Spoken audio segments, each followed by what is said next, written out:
welcome the FFA students from over at Mandan, North Dakota that are here this afternoon and this morning session with us. And little side note about that, in my FFA career, I was a state officer clear back in 1968, so that'll tell you how long ago that was. That's aging me gracefully, I hope.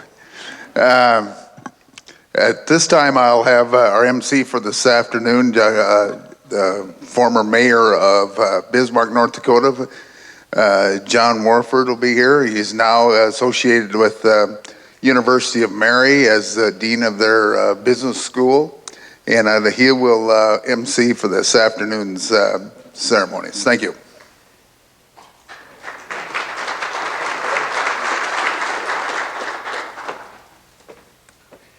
Well, good afternoon, everybody. It's fantastic to see all of you here, and thanks, Larry. I'm pinch hitting for Mike Seminary this afternoon as he's off at a metropolitan planning meeting on, interestingly enough, transportation planning for our area. So I'll be your MC this afternoon. I'm glad to have all of you here. We have a very exciting lineup. So thanks to all the sponsors, and please feel free to continue to eat, as we will determine this to be a working lunch. I have the distinct honor to introduce the 32nd governor of the great state of North Dakota. I've known the governor for a long time. He is a graduate of Yale University, came back to North Dakota to join the family farming operation at Castleton, North Dakota. He is the great-grandson, or is it great-grandson, I think, of Oliver Dalrymple, one of the Bonanza farmers, and I think when he and Betsy are in Castleton, they stay in the original home of his great-grandfather. Jack is an extraordinary, well-rounded, and has been an extraordinary governor for the state of North Dakota just because of his vast experience. Jack was appropriations chair in our House for many, many years, served with Governor, at that time, Governor Hoeven, who's now our senator, since I think 2000 till 2010 when Jack was sworn in. Jack has brought strong economic development. He has brought a steady hand on the helm of this state through all of the oil boom times. And I can say from a personal standpoint that Jack really helped those of you that were aware of the floods that came to Bismarck. That river out there was a raging torrent, actually, for 90 days in 2011. And Jack brought great leadership to our state. He helped me at the city of Bismarck and served not only the citizens of Bismarck, but the entire state very well. I'm extraordinarily honored to bring to you and welcome to the podium. Let's give a big round of applause for Governor Jack Dalrymple.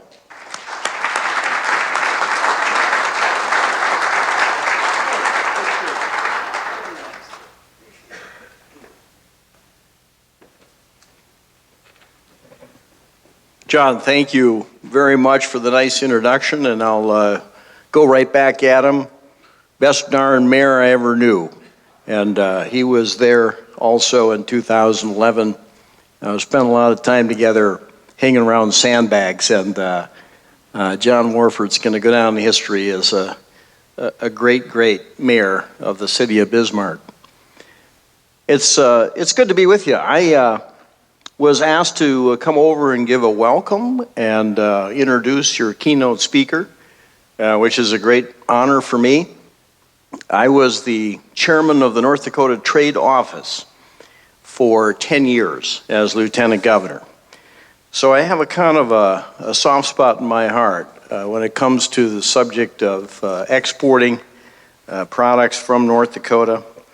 And I think it is one of the great achievements of the last 15 years in North Dakota. We have increased our export volumes by some 400%. Over where we were when we started.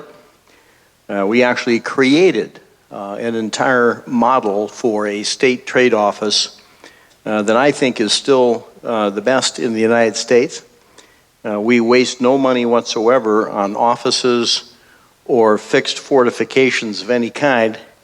We spend all of our money on making contacts and selling product. And I've led several trade missions myself over the years, and I know that we're focusing here on our relationships with Canada and Mexico, probably our two easiest trading partners of all. But the principles are the same. And we've learned a lot over the years about how to do this well and do it better. I see Justin Flayton over here. I remember when he decided he wanted to look into exporting. He was like a young man from Garrison, North Dakota. Had a few extra edible beans around that he wanted to add a little value to. He thought he'd throw them in a bag, see if he could sell them. And then he thought maybe he'd check into export markets. And Justin and I spent some time together in Bogota and Medellin and Lima. And he told me that those connections that we made many years ago are still leading to some good business for him in South America. It's a deal at a time, a sale at a time, as everybody knows. And we are very proud that our small exporters have grown their export volumes as much as they have. I see Les Paulson over here. I did a little selling with him a couple of times. He was a master salesman. Don't be fooled by that ball cap he's got on. I have seen him snow people all over the world. And I don't know how he does it. Basically just gives them a line of baloney, and next thing you know, they're signing the contract. But it's really a joy to watch some of our exporters at work. Les was a master. I've been in Havana with Les. You had better luck there, I think, than in Lima. Les was a lot of fun to travel with, but he had one bad day in Lima. Les, when you went up in a hang glider over the Pacific Ocean along the beach, you remember that? And it was right after Les had had a big lunch of basically South American lobster tails and beer. And he got up there over the beach, and it was a good ride for Les, but it wasn't such a good ride for the guy who was strapped in front of him. And I remember that you enjoyed the view even so, Les. It was great being with you. And Larry White, I want to mention him especially as the chairperson of the event, but also somebody that I've traveled with over the years on missions, and we've had good success together, Larry. And it's been a pleasure. Still working with the North Dakota Trade Office. And he's another one of these guys that you send him into a room and he comes back out and the sale is made and you have no idea how it happened. But those are the kind of guys that we have when we go overseas. North Dakota, of course, is doing more than just improving its exports. I don't have to tell this audience that we've been on a good run in North Dakota. And I enjoy going around the country to the National Governors Conference and other places, and people come up to me now, and instead of saying, "Where is North Dakota?" they say, "Tell me all about North Dakota. I've heard so much about it." And I really enjoy telling them about the economic growth that we've had, #1 in the nation over the last 15 years, or 10 years, or 5 years, or any period of time you want to calculate it, about 3 times, almost 4 times the national average GDP growth.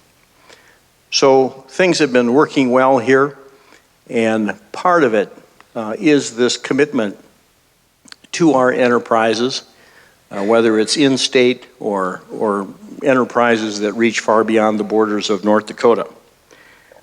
I think when it comes to Canada, Mexico, I'm so pleased to see people here today who are our neighbors, and we've got the consul from Mexico is here, and I see him once in a while in Washington.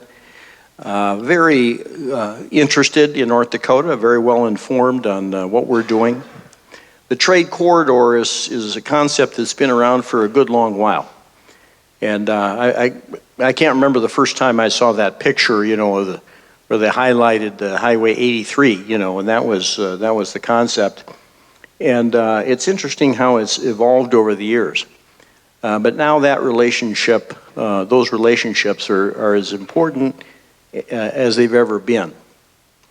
Canada, of course, is such a great neighbor, and we get along with them so well that we almost forget about them when we talk about U.S. exports. And, the volume that they do with the U.S., of course, is, so much more than any other country. You could go down the list a long ways, adding up all the other exports before you would hit the Canadian total. And we do understand the value of that relationship. We see it right here in North Dakota, north of Minot and north of Grand Forks. We see that activity. We see equipment coming in. We see products going out. And everybody knows. Really, it's a dream trade relationship. A trade relationship where you almost don't need to think about it. And that's the ultimate in any trade relationship. Mexico, because of our agricultural exports, of course, we have viewed as a customer for a long, long time.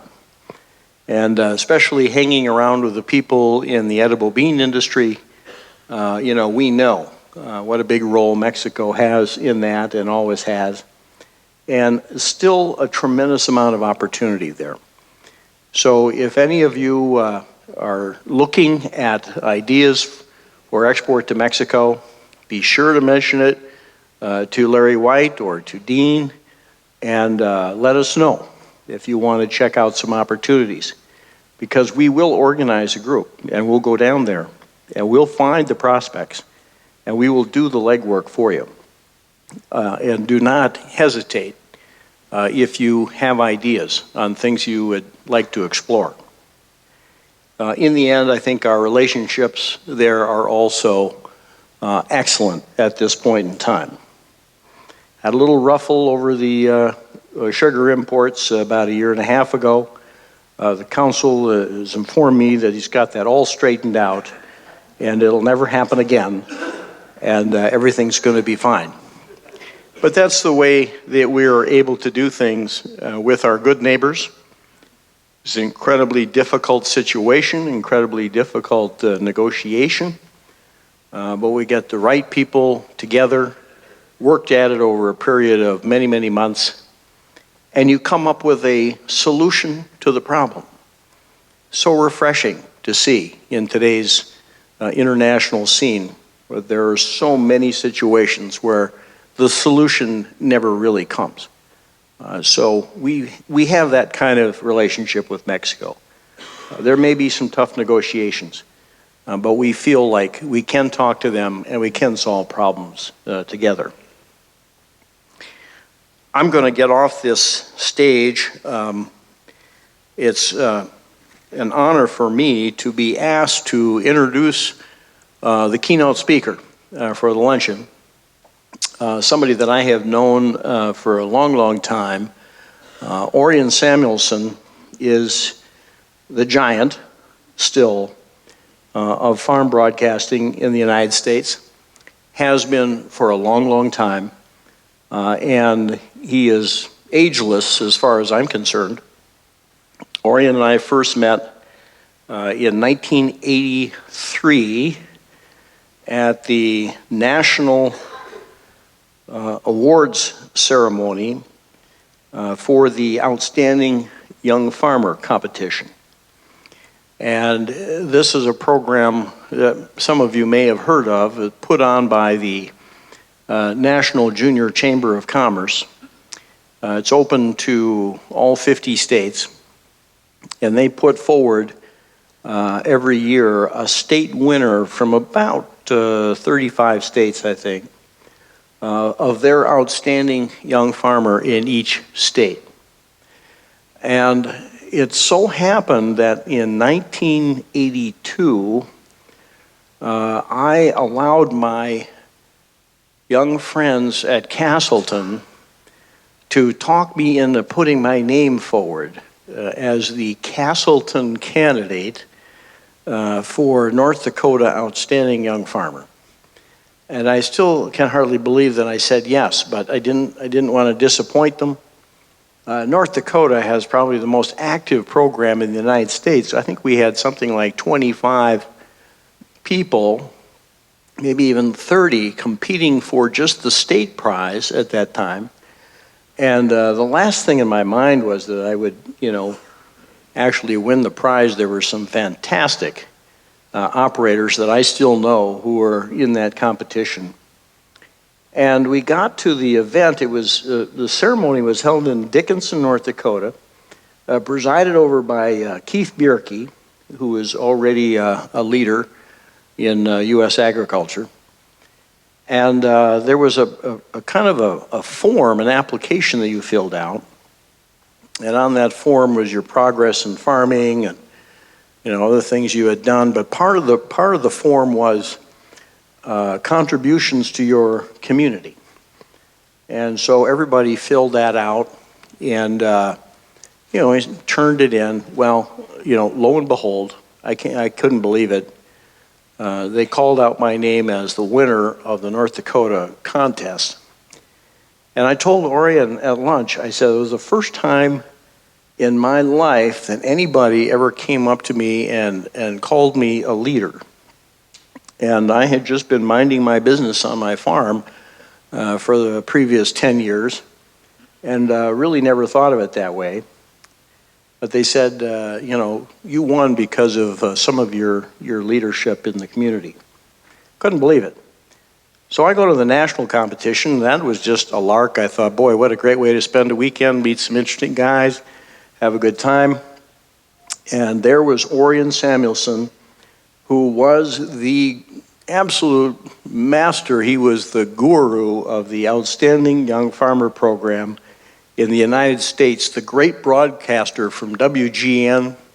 You could see him on TV, hear him on the radio anytime you wanted. He was the voice of American agriculture. He was the MC at the banquet. I'll never forget it. And I think he just said that he was last year looking at attending his 50th consecutive OIF banquet.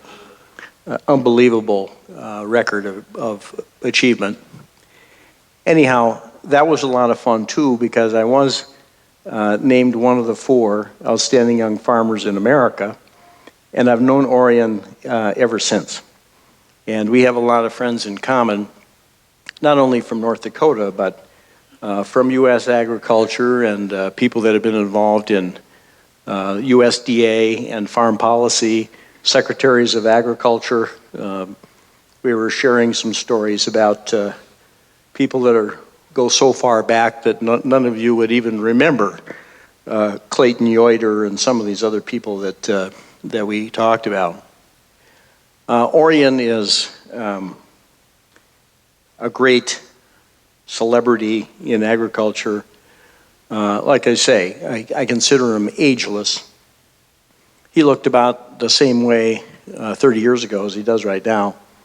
And I got to say, thank you for coming today to North Dakota. Thank you for speaking to this group. I know you're accustomed to normally speaking to much larger audiences, but I must say we emphasize the quality of our audiences and not the quantity.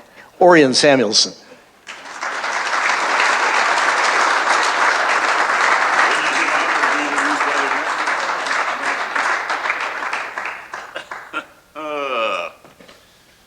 Oh, what an honor to be introduced by a governor. That doesn't happen very often. Governor, thank you, and thank you for your service, and thank you for carrying on the tradition of the Outstanding Young Farmer Program. It's still doing well across the country, and next February we will gather in Cincinnati to select the nation's 4 outstanding young farmers, who then will have a trip to Washington for National Agriculture Day.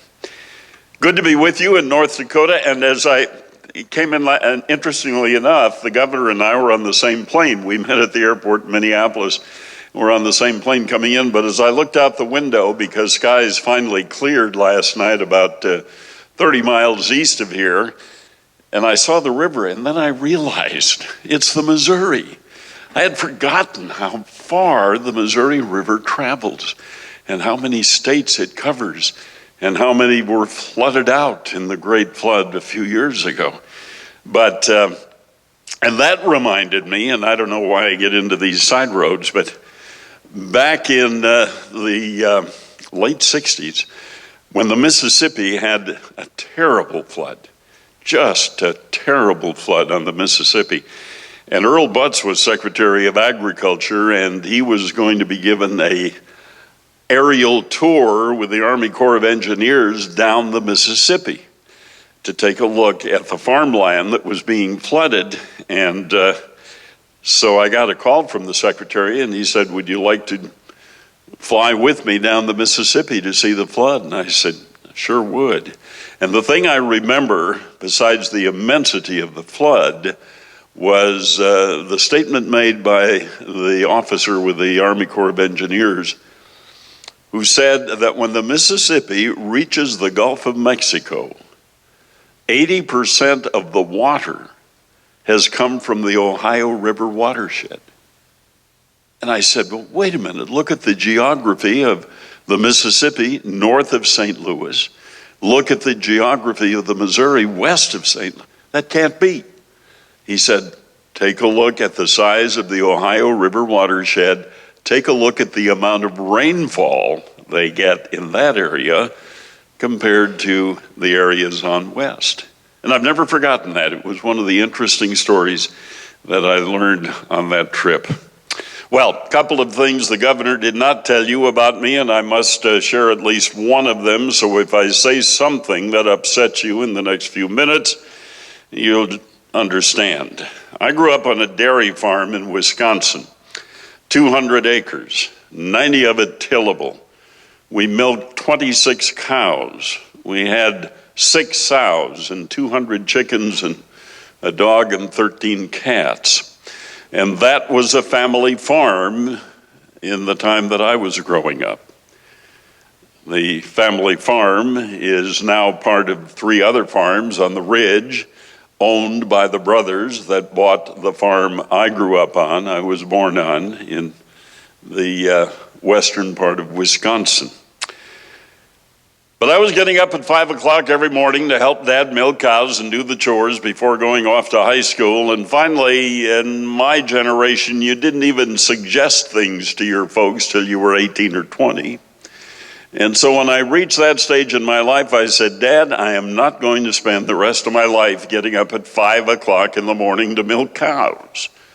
Going to go out and find something else to do. And I became an agricultural broadcaster. And ever since, I have been getting up at 2:45 in the morning to do a program for people to get up at 5 o'clock to milk cows. Does not say much about what's going on up here.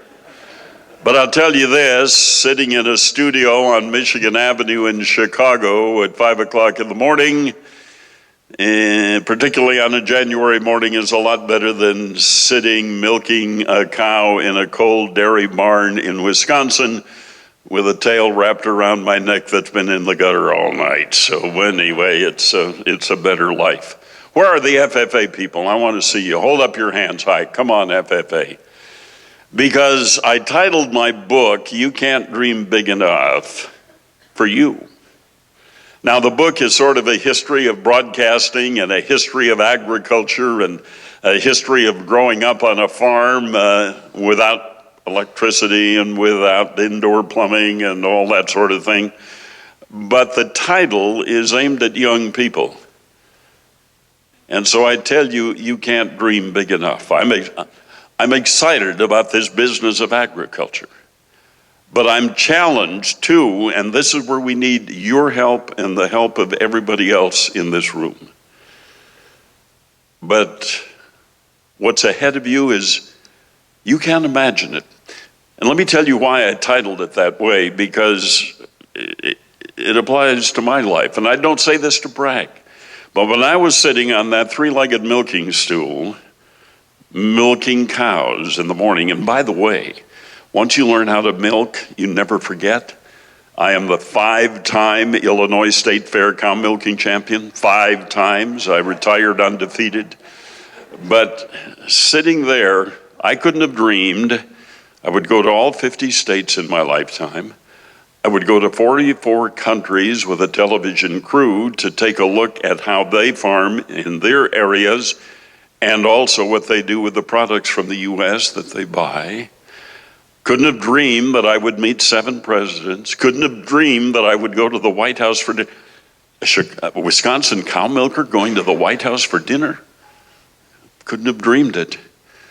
And if you're in downtown Chicago these days, right behind the Tribune Tower, there is a street that has a street sign that says Orion Samuelson Way.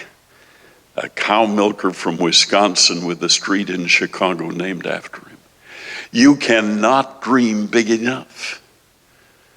But also, you're going to be challenged, and that's what I want to talk about today. I'm fascinated by the UAV and the technology and the blimps and the airships and everything else that we're talking about for the future. I'll be talking about that on my TV show and my radio show over the next few weeks. But we have a job in agriculture to preserve our way of life, or all of this technology could be for naught. Now, I'm optimistic enough to know that it isn't, but I'm also realistic enough to see the emails and to get the phone calls that come in whenever I support GMO technology, whenever I support science, whenever I support science as the benchmark by which we must mark everything we do. Because I support GMOs, I am a wife beater, a child molester, a communist, and a lot of other words I can't even use from emailers who don't know me, but who certainly make a lot of assumptions and a lot of insinuations. I do what Samuelson says every week, which is my personal opinion, bias, and prejudice. And I do topics on science and GMOs. And I did one recently that I titled, "You're Not Farming or Ranching Alone Anymore." Many of the decisions you'll be making are not going to be based on what you think. They're going to be based on what Walmart thinks, what Chipotle thinks, and what the various health food companies think. You're going to be told how you feed your cattle. You're going to be told how you raise your hogs. You're going to be told what you can put on your crops. Because you've got government living in your lifetime with OSHA and EPA, deciding that if there's a little bit of water in a ditch once a year, it's navigable.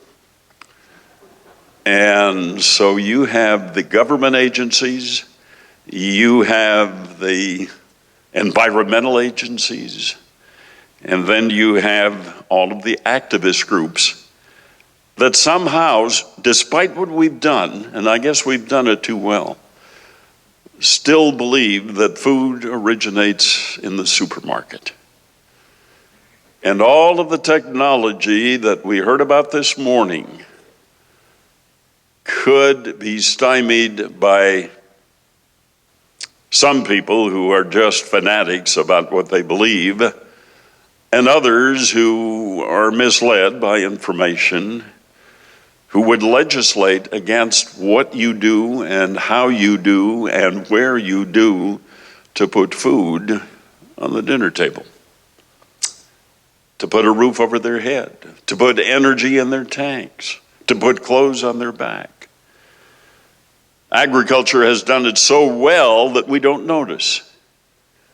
And broadcasting from downtown Chicago with a signal that covers about 7 states in the Midwest, I am well aware of the number of city people who listen to me every day who have questions about what's happening on farms and ranches, and who have questions about how their food is produced and where it might come from.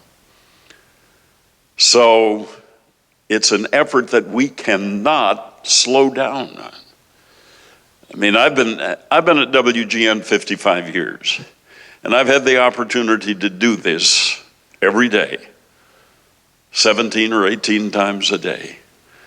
And again, I'm blessed with colleagues on the air who let me come on their programs, as they did last week on Thursday morning when somebody called in and said, GMOs are poison.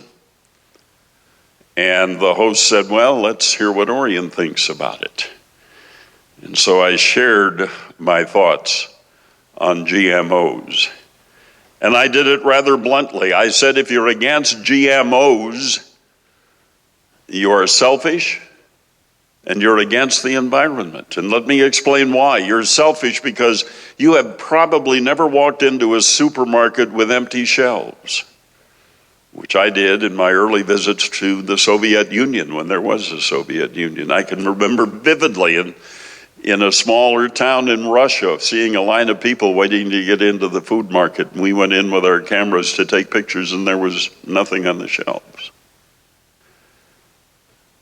And so I say, you're selfish because you don't care about the millions of people around the world who go to bed hungry every night for 2 reasons. Number 1, can't produce enough. Number 2, we can't get it to them.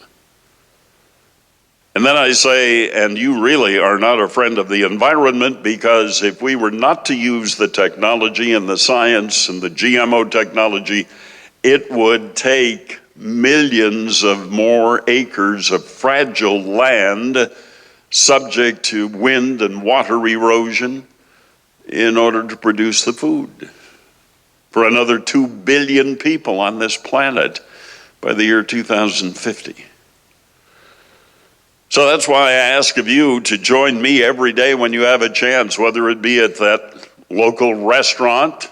Don't assume that everybody in your little town understands what you're doing on your farms and ranches outside that community. Never assume that.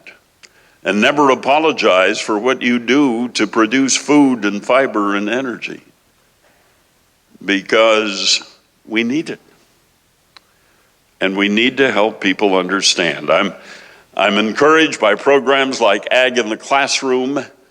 We have a program in Illinois that we call Moms from the City Visiting Farms, and Illinois Farm Bureau and a few other organizations on a regular basis now have 70 or 80 moms from Chicago who come out to visit farms to see how pigs are raised humanely.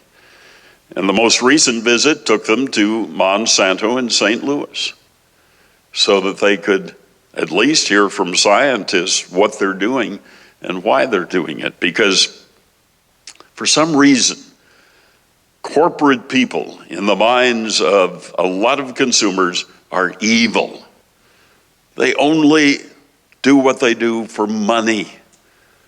And of course, they have to satisfy shareholders. Many of those shareholders are the people who do the complaining, but they do have that obligation and that responsibility. And I have a lot of friends at DuPont and Monsanto and Dow and other companies that are working hard on this technology, and they're moms and dads and grandfathers and grandmothers, and they have families, and they're not evil. But for some reason, we paint a broad brush. I hope that changes a little bit with maturity. That's my term for growing older. And incidentally, we were talking about that today with the governor. I turned 81 in March, so I'm half done because I'm Norwegian, and we We never die, we just smell that way. But we can't give up, because if we give up, we condemn millions of people to hunger.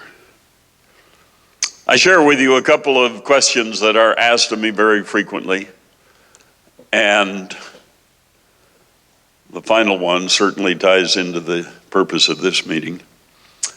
Question that I very frequently get, because now younger reporters come up and say, Mr. Samuelson, what is the biggest change in technology that you have seen in your lifetime?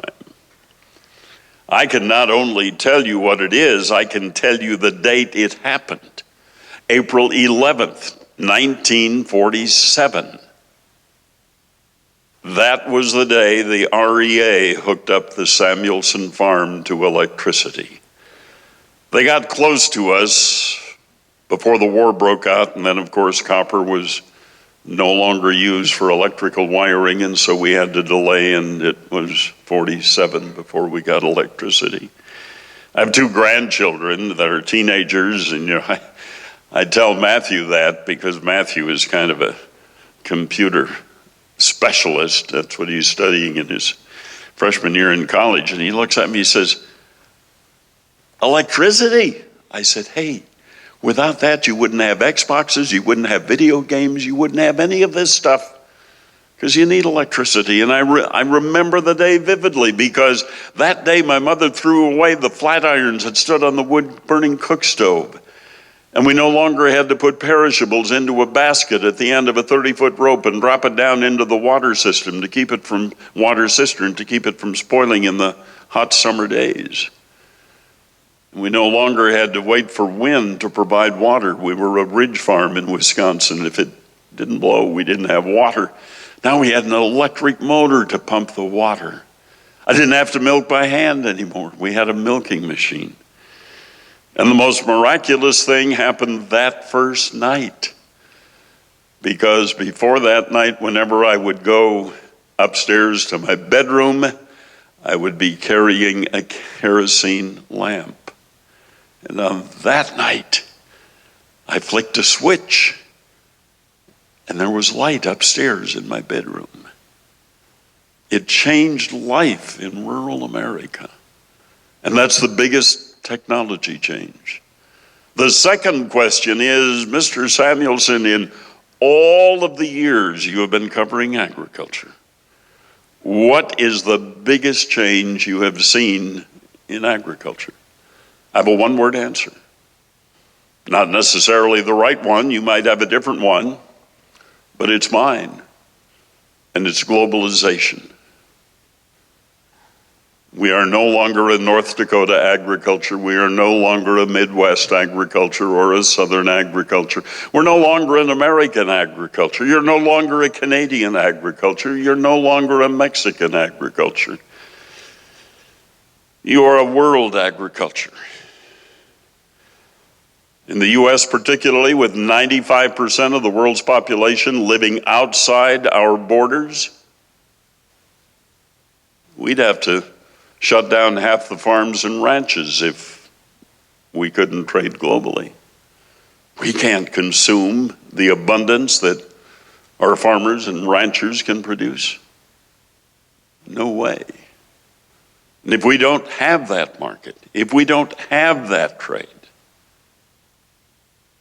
we have to shut down a lot of our agriculture because we have become so efficient using science and technology that we are indeed global. And your discussion on transportation, I'm fearful that we're falling behind. I look at our infrastructure. I don't know about your rural bridges in Canada or Mexico or in North Dakota. I know what they are in Illinois. The deterioration in farm-to-market roads is accelerating, and we don't have the budget to do it. Bridges now have weight limits that they didn't have before. And we can't fall behind in infrastructure and in transportation. National Geographic, a couple of issues ago, headline was "The War on Science." And if you take a look at it, why do we not believe science anymore? We're ready to believe emotional blogs that have no factual standing over science. Back to the GMO issue, 1,100 worldwide studies that say there is no difference in GMO or conventional. And I have nothing against GMO. We need that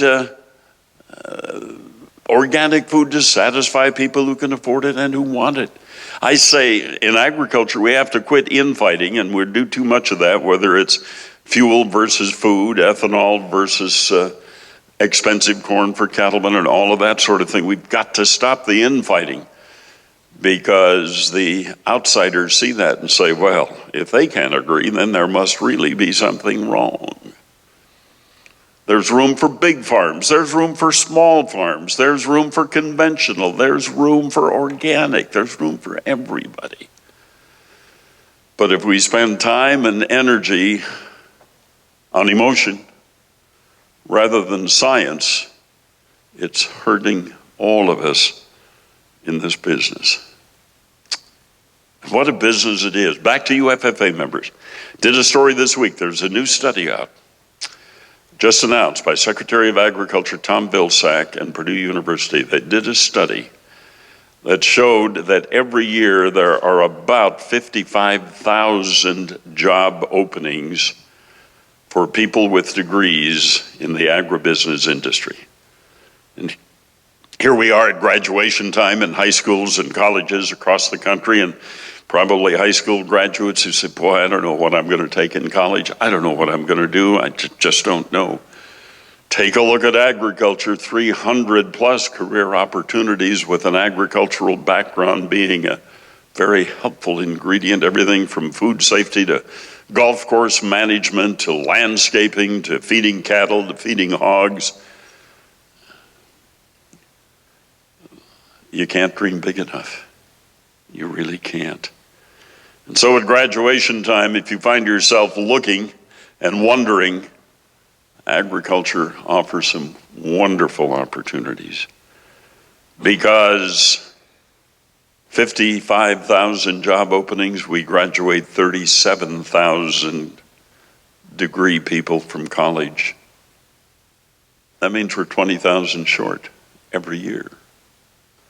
And when I talk to corporate managers in agribusiness today, they bemoan the fact that we don't graduate enough people who have the background that they want to fill positions. Four particularly that I hear over and over from corporate people, I quickly mention them. Plant geneticists. With all of the changes in plant makeup and what we have done that has taken corn, for example, when I was growing up on our dairy farm, if we got 50 bushels to the acre, boy, what a crop we had. Last year, the nation averaged at 168. And I talked to any number of farmers that had over 300 bushels to the acre. And you probably saw the story of the farmer in Georgia who did 502 bushels to the acre. But we're not graduating enough plant geneticists. We're not graduating enough agricultural engineers to design the tools needed to plant, till, and harvest the new genetics. We have to go outside the borders of the U.S. to hire ag engineers. International marketers, back to the globalization. We need people who can not only speak the language, but who can read it and write it, whether they're in Beijing or in Singapore or in Dubai or in Brussels, who can deal with international marketing. You just heard today, smaller farms, international marketing. You've got to be able to deal with cultures that are different. Then large animal veterinarians. It seems most of the people who graduate from vet school today want to take care of goldfish. and birds and dogs and cats. They don't want to get up at 2 o'clock in the morning to go out to a dairy farm and pull a dairy calf. But I've talked to any number of livestock producers across the nation who say, my vet is retiring. I don't know where I'm going to go. So there is opportunity. You can't dream big enough.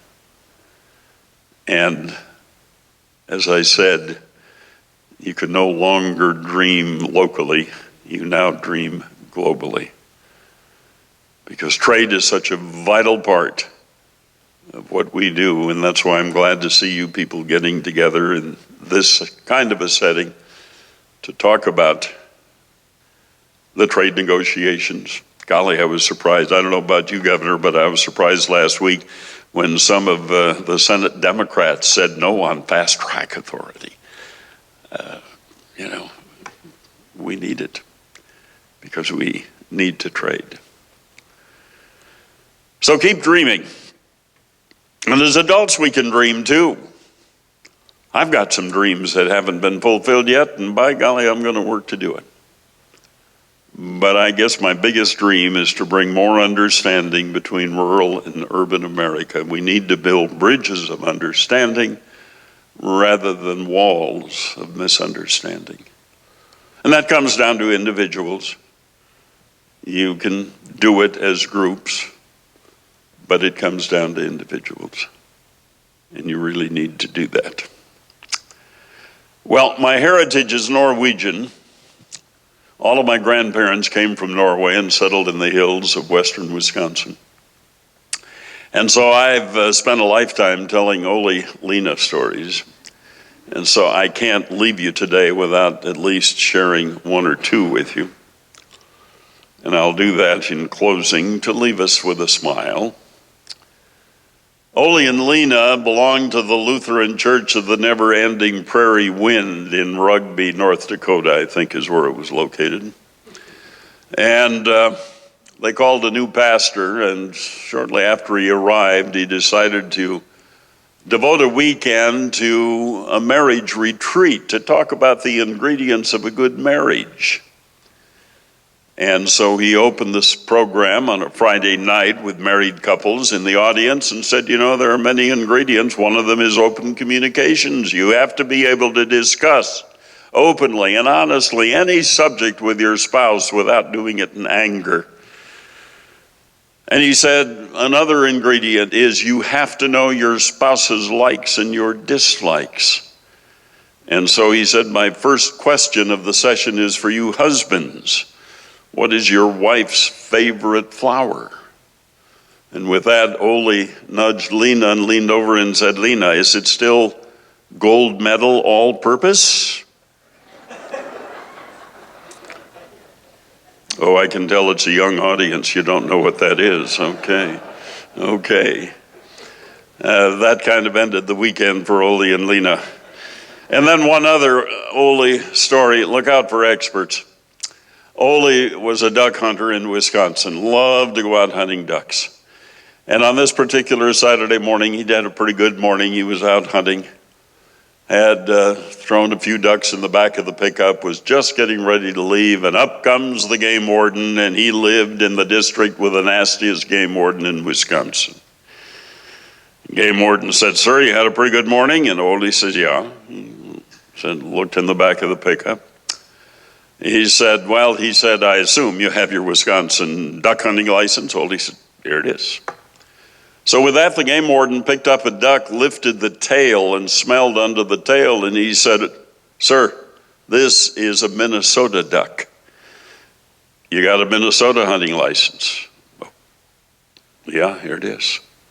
Well, the officer then lifted the tail of another duck and smelled and said, sir, this is a North Dakota duck.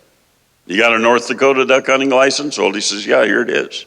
Game warden's getting a little bit upset now, but he thought, I'll try one more time. Picked up another duck, did the same thing and said, hey, this is a Michigan duck. You got a Michigan hunting license? Ole says, here it is. With that, the game warden lost it. Just stomped up and down and yelled. And finally he said, sir, where are you from?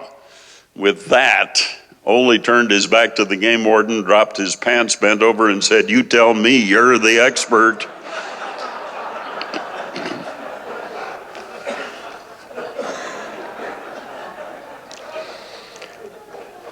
Thank you for the opportunity to spend some time with you in North Dakota. As the governor said, I have a lot of friends in North Dakota. Well, I have family in North Dakota. I don't know if any of you know Carol Juven. He's Mr. Sons of Norway over in Fargo, and he has led 10 of my agricultural tours to Norway. But Keith Bjorky and Willard and Ruth Pedersen and a lot of good friends here in North Dakota. So I thank you for the opportunity to be with you today. And my final thought, because some people say, "Samuelson, how do you get up so early in the morning and sound so happy?"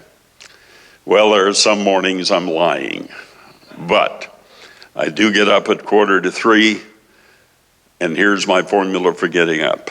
When you go to bed the night before, set the clock radio for the time you have to get up. Don't fudge, and don't hit the snooze alarm when it does go off. Get up, put both feet firmly on the floor, and say, "Good morning, God," instead of "Good God morning." The way you say those 3 words makes a big difference in how your day goes. Thank you very much. Thank you.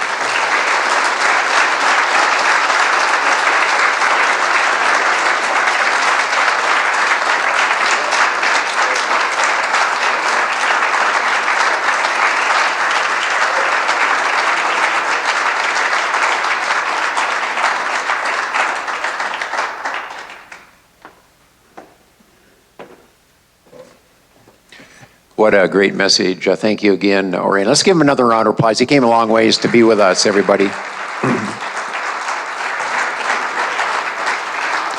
know, I'm struck he's been doing this for 55 years. He's still at the knife edge and has a relevant message for all of us. So I think that's a great tribute to one that says, "Good morning, God." I think that's fantastic. I'm gonna go with that line myself. We're going to move on with our program now. We're going to stay international, and then we'll go transportation. So let's stay international at this time. I'd like to invite to the podium Alberto Fierro. He is the current consul of Mexico. He's based in St. Paul, and he's a member of Mexico's diplomatic corps since 1993. He served previously to the Minneapolis-St. Paul. He was in Orlando.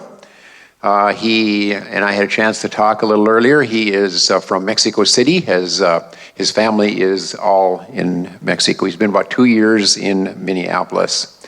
We're so pleased to have him here. As I understand, we have about 15,000, I think, Mexican nationals in North Dakota and 100,000 nationals that live in Minnesota, and he covers Minnesota, North and South Dakota, and I think Wisconsin.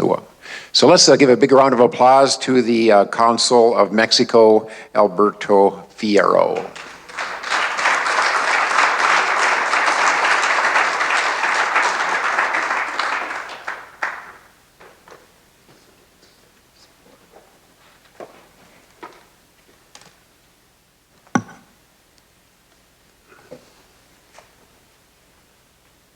Hi, everyone. It's a tough job to be here after the governor, Mr. Samuelson, and my colleague from Canada. So I will do my best not to bore you and to share some facts about my country. I still think that even though, and the governor was saying a while ago to me that for 20 years with NAFTA coming or signing, there was a fear that jobs would be lost from Mexico and the worst would happen in agriculture. And he told me, well, it didn't begin immediately, but it did happen last year with the sugar beet. But I still think that 20 years later, now we all accept that Mexico is North America. When I was a kid, we were always South America. But we still, or there are still things we don't know of each other, and that's what I want to to share some facts about Mexico. It's the only developing country still that has a free trade agreement with the most important power in the world.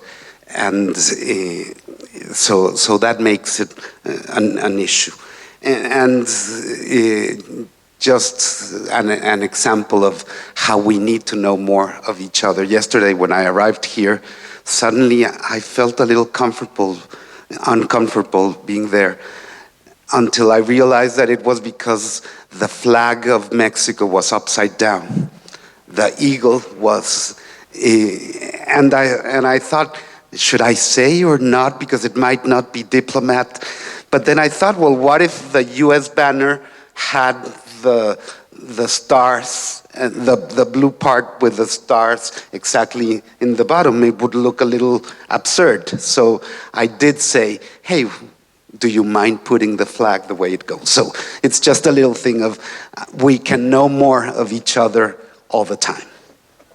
And I hope I will know how to move this thing. Okay. We are the 14th largest country in the world. If you see the size, Germany, Spain, France, and Sweden together make Mexico. It does look small compared to US and not to say Canada, but we still are the 14th country in the world.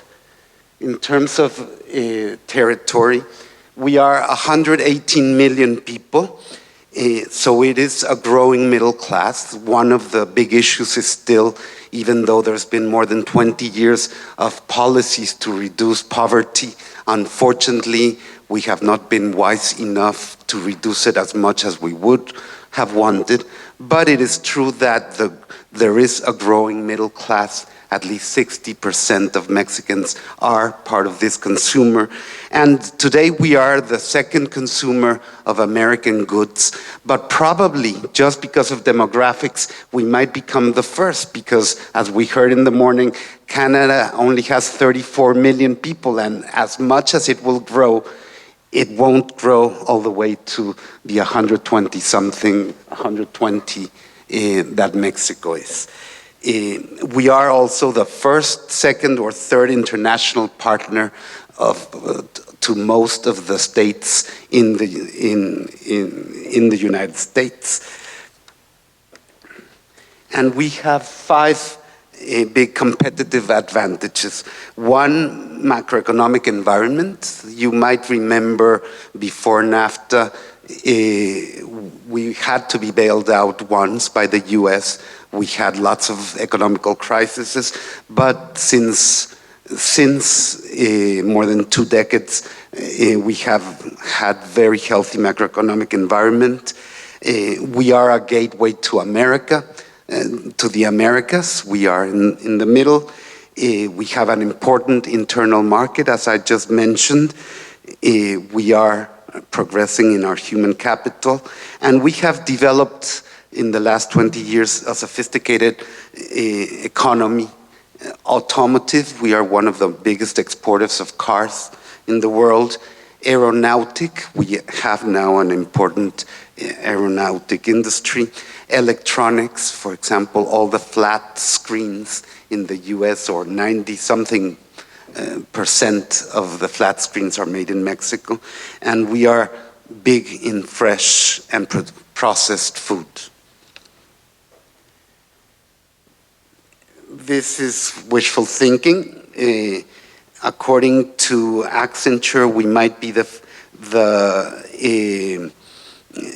will be one of the big 6 countries or economies in 2025, and HSBC says that we might become in 2050 the 8th largest economy.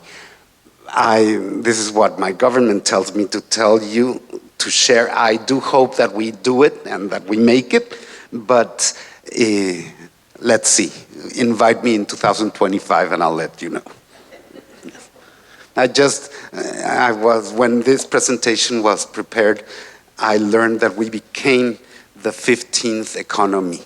and we used to be the 13th and the 14th, so that means that all this futuristic that we heard of yesterday in another way, it doesn't necessarily apply immediately. But one thing that has changed for Mexico is before NAFTA, we were a very closed economy. For me as a kid, my father worked for an American company, and when he came to the US, he would take peanut butter cups, M&Ms, and ivory soap, because we didn't have those very basic things in Mexico. Now we have access to 45 countries through our free trade agreement, and we are part of the negotiations of TPP. So if they go ahead, we will have even access to more countries through our foreign trade agreements. Like Mike said, we are North America, and NAFTA is a fact. There's been great success for the three countries. Our GDP is between 16 and 19 trillion, depending who is measuring it. And I remember also before NAFTA in Mexico, when the first McDonald's was going to arrive, there was like the big discussion of how are we going to have McDonald's, and what about our culture and our tacos, and are we going to stop eating the way we eat? And now we are packed of McDonald's everywhere and Walmart, but we still eat tacos also. And a lot of Americans eat tacos all the time, and I was hearing yesterday how good the Mexican restaurants are here. That 30 years ago, you would have never imagined that. So there was a change of paradigm. NAFTA, we are a trading bloc. We are the largest trading bloc in the world. And even the last years, we learned something we didn't know that hadn't happened before. We are energy sufficient between the energy resources of Canada, the mighty energy resources of North Dakota and the US, and Mexico. We are not only the largest and most important trading bloc, but we are energy sufficient. That gives us a lot of power in terms of geopolitics. And as Mike said, we make things together. The value chains in NAFTA, just the example, the Learjet 85 is developed in Canada, manufactured in Mexico, and assembled in the US. Auto parts cross the border 8 times before completing a vehicle. And of every Mexican export to the USA, 40% or 40% of Mexican exports has US content. So sometimes a car that is exported to the US from Mexico, 40% of that car was made in the US. And that tells you how integrated the economy is. We have a little more than 50 border crossings with the US, and 1 million people and 300,000 vehicles cross the border every day. So the border between US and Mexico is one of the busiest borders, if not the busiest borders in the world. And just as an example how NAFTA has changed our relations. North Dakota exported to Mexico last year $320 million, 34% more than the previous year, and we are now the second largest market for North Dakota goods. And the exports since NAFTA are 1,868% higher. So yes, 20 years ago, we didn't know each other. Now we are integrated. And similar stories have happened throughout the US. In terms of infrastructure, when I hear complaints about infrastructure in the U.S., I envy the problems of the infrastructure of the U.S. But we are working on that. We are the third country in the Americas with more ports. We have 64 international airports. Many of you might have visited some of them, I'm sure. 63 border crossings, 68 ports for natural and domestic traffic, 16,000 miles of railroads, and 230,000 miles of roads. But if we see the WEF Global Competitiveness Index, in terms of infrastructure, Mexico is in place 64. So that means we're not as in good shape as we wish. And so that is why President Peña Nieto put together for his period a very important national infrastructure program with 1,500 strategic projects, 46 new highways, 3,000 new kilometers of roadways. This infrastructure program is part of what the president also was able to negotiate with the three parties since the late 80s. Mexico has not had one only party in power. There are three main parties in Congress, and so it had been very difficult to pass reforms that we needed urgently to develop the country. So President Peña was able to put together a coalition with the other parties, and in the last years, very important structural reforms were passed by Congress. Education reform in order to really keep up with the quality of education that we need. Labor reform to make it a lot more easy to deal with the needs of the industry. A finance reform, a transparency reform, and the most important, and the one that it seemed that was never going to be passed, was the energy reform, that for the first time in 70 years, Mexico will allow private investment and international investment in energy, both in its monopoly, oil monopoly, Pemex, and the federal Electricity Commission. So secondary laws have just been passed, and we will hope to start seeing important investments there. Precisely, the reforms passed like 2 minutes before the price of oil went down, so that didn't help us very much. But as North Dakotans know very well, we hope that the oil price will not stay that low all the time, and it will be recovering little by little. So of the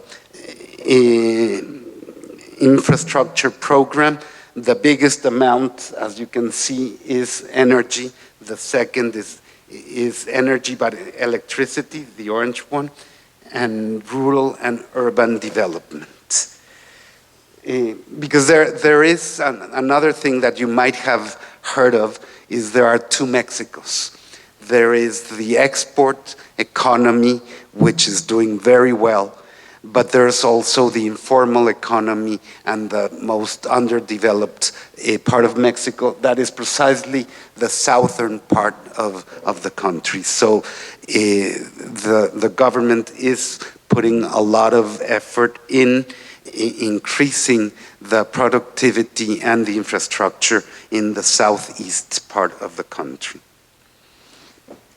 There will be a lot new roads, as I had mentioned. Seaport capacity will handle 500 million tons per year, and 14 airports will be constructed, among them a new airport for Mexico City.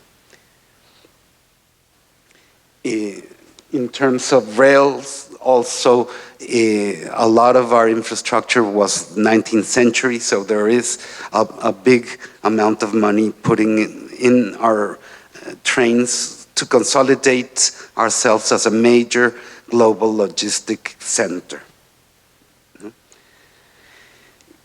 So in this integrated economy in North America, the president or the governments of US and Mexico have decided to have a new US-Mexico agenda that has three elements: the high economic dialogue, which means the big shots in both countries are getting together very often to see what has to be done in order to make our economies work even better.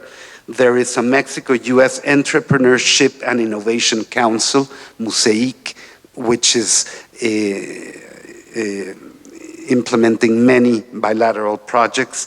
And there is also a US-Mexico Bilateral Forum on Higher Education, Innovation, and Research, which is putting together universities of US and Mexico, and we also have it with Canada, in order to think of how we can better work in terms of preparing the workforce of this century.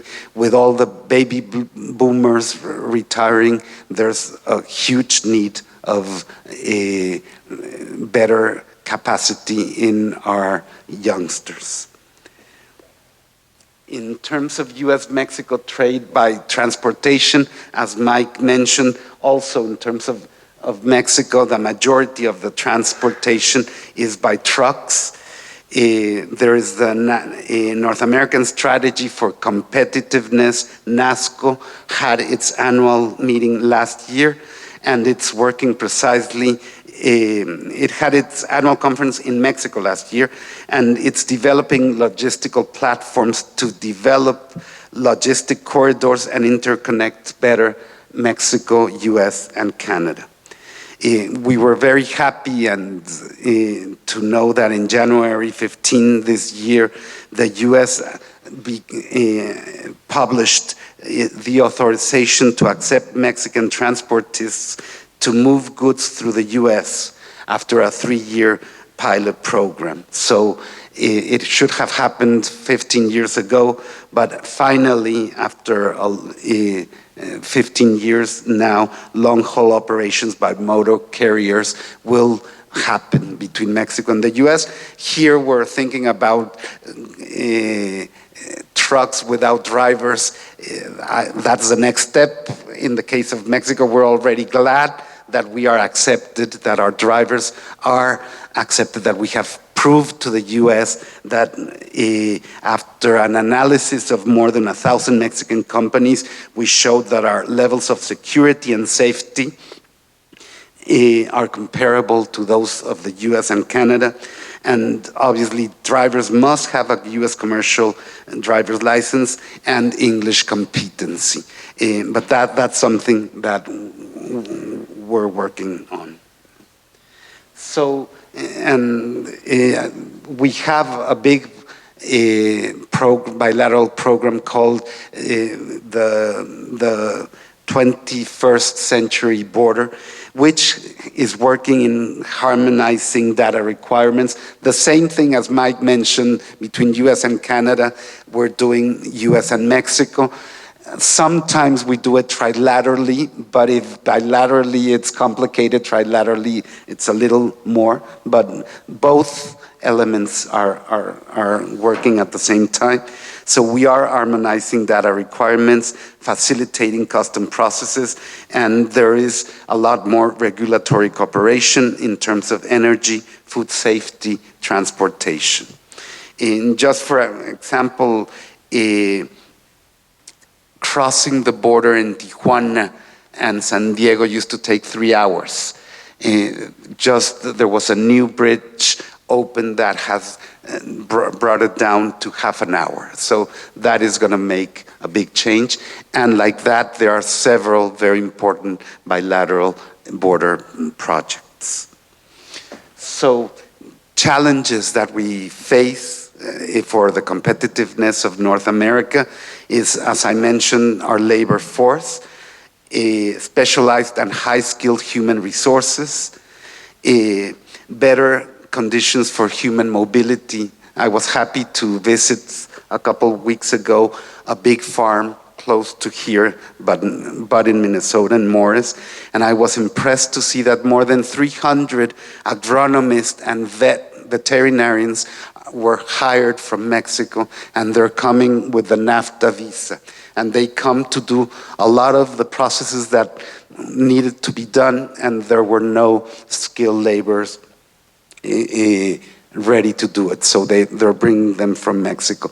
I think that that's part of the future, and Mike mentioned it too, that we will hopefully see a lot more mobility of human people, because we will all need it.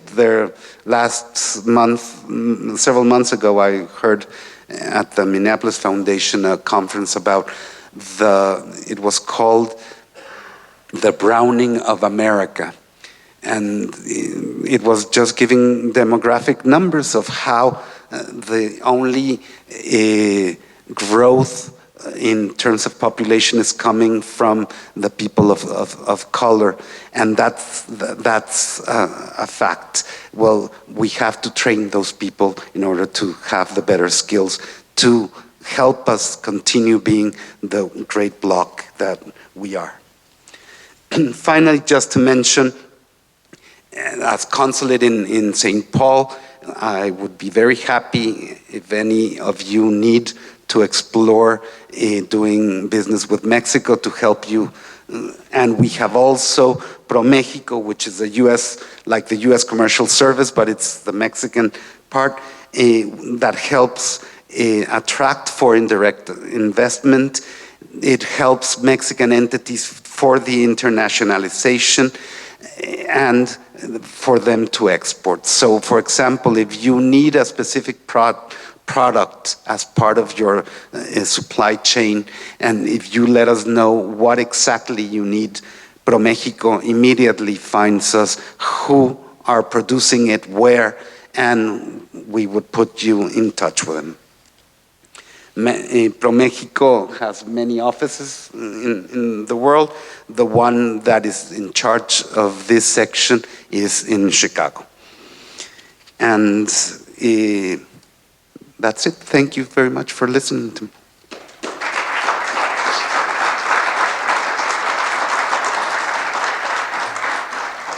Are you open for some questions? Yes. Anybody? Questions? Well, I was just going to comment. I was down in Mexico here about 2 months ago, and what's happening in Mexico with the deregulation of a lot of industry, and I know you talked about that a little bit. I think it opens up a lot of doors for companies to look at providing services and goods down there. And I represent an engineering company, so we were down there looking at the infrastructure needs that you have. And I'm just hoping that we can continue to have that dialogue, both maybe with yourself and with our partners that we've established down in Mexico. I know the telecom group is another area that they're looking at deregulating it down there as well. So can you just comment briefly about how you see that deregulation going? Have you felt it's been positive? I know that it's been positive, and they are exploring new systems of making things a lot quicker on both sides. So, for example, I know that in Aguascalientes, in the central part of the country, in Aguascalientes and in San Luis Potosí, there is there's going to be like a pre-clearance for the border. So once part of the goods that are going to be exported are ready to be to leave by train to the border, they will have a pre-clearance all the way from where they are left in order to be able to reach the U.S. The quickest way. So I know I'm not an expert on that, but I do know that important paths have been taken in terms of of advancing that.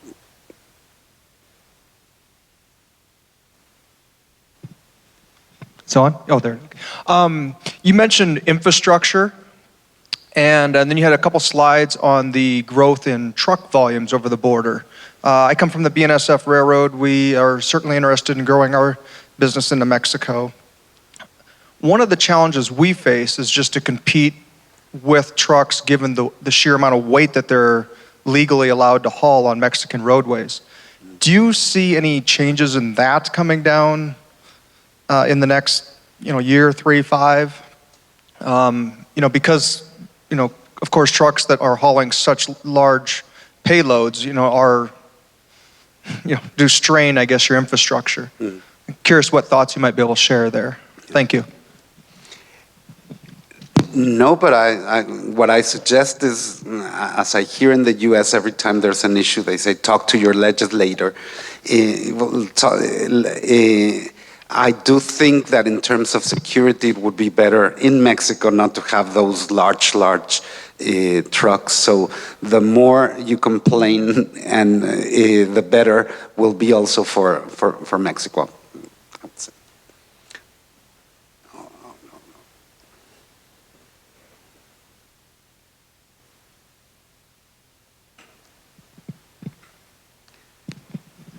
It's like the governor that the 2 times I've met him, he always mentions the sugar. I understand his concerns, but if I go to Mexico and I say, well, the governor is worried about the price of sugar, and my government says yes, and we're very worried about the tomatoes, the avocados, and this and that. So it's part of a negotiation that happens. But it's true, as he mentioned, that we have learned with Canada, Mexico, and the U.S. to defer, to discuss, and to resolve together the common issues. So the more pressure there is to limit, for example, the huge loads of Mexican trucks, I think that the more harmonized it is with the US and Canada, the better it would be for us too. Thank you for your comments. I think they're excellent. I've been in Mexico a few times at the universities. I spoke at one which was an aerospace university at Querétaro, actually a very impressive location, and some others. But I wonder if you could just tell us a bit more, what is the sort of reform that's going on in education in Mexico, and where do you see that leading?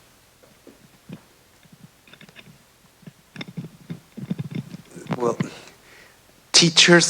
public education in Mexico is huge, and teachers are unionized, as in many states, but in Mexico they're federal. So unions have a lot of power, and part of the reform was precisely there was a decentralization, so the states got the money from the federal government for education. And then it seemed that the states were not using it directly or with transparency. So right now, the money went back to the federation. And the most important part of the education reform is that teachers, not only students, should be evaluated.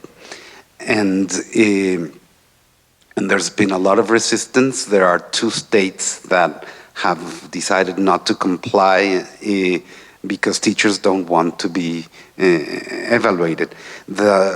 For many years also, people could inherit their teaching positions. Now, becoming a teacher, you need to present a public exam. So for America, what we're doing is very basic, but we should have done it long before. There is resistance. And for example, English has been taught in Mexico always, but taught so badly that everybody fears the English class. And a lot of Mexicans just get like many kids in other places have it with mathematics. Well, the first thing we have to do is train teachers to learn English to be able to be good English teachers. And that's something that is happening with this bilateral Forum on Higher Education.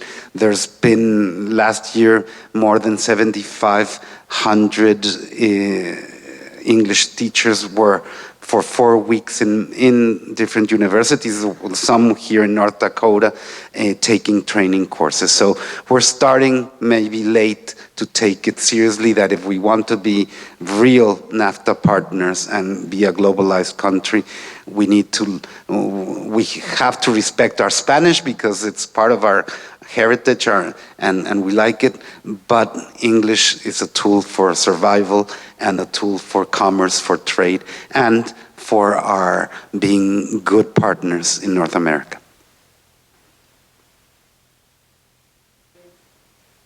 End it there. We're going to move on to our next program, but Thank you. thank you very much.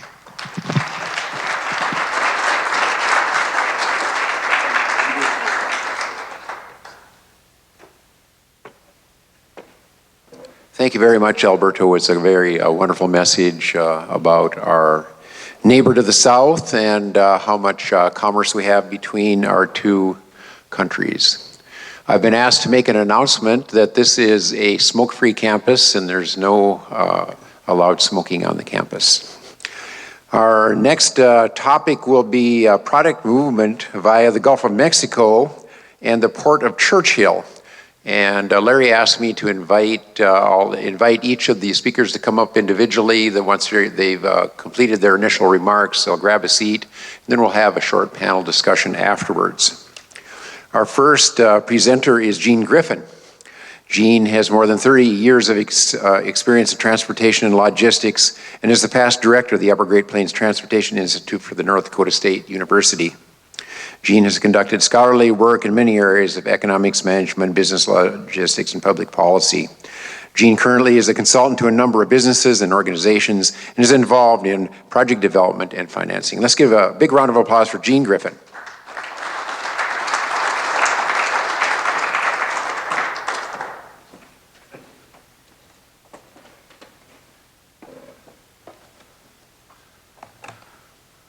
Well, thanks for that great introduction. You can sound pretty good when you write your own intro. Anyway, I think we each have about 20 minutes, but the theme is improving economic competitiveness of the corridor region. And what I want to speak to today is the role that I see containerization and intermodal freight playing in that, keeping us competitive and where that takes us into the future. But obviously we just click this someplace. That isn't it.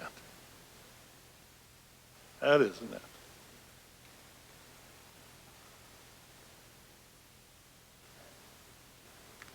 There it is. We figured it out. Just shows what you can do with a master's degree.